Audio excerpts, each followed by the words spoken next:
Good morning mga higala. Ni Aragyod, giabot ragyod ang atong incubator. So katong atong mga itlog na napalit last week. So hindi rin na nato i-load, no? Since dili pa man ga lay og eggs ang atong mga Rhode Island Red. From here, hopefully i-bless ta ni Lord, mudaghan ni siya, no? Mudaghan ang atong mga piso, and then later on pwede na dayon ta mag-dispose or magbaligya og mga chicks, no? Heritage chicks. So, that's our update for now, mga higala.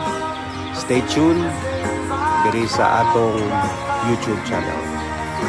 Happy New Year and God bless us all.